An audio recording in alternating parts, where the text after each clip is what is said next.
আশ্বিন মাসে বাপের বাড়ি আসেন ভগবতী।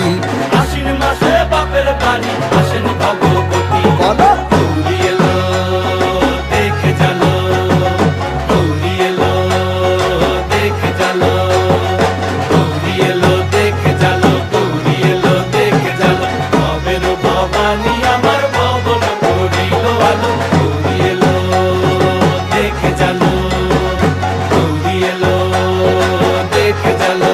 ও দেখি সিংহের উপর উইঠা চুরি, অসুরের টিক্কি ধরি, গলায় দিছে সাপ জড়াইয়া বুকে মারছে খুঁচা। কি দুঃখী দেখলাম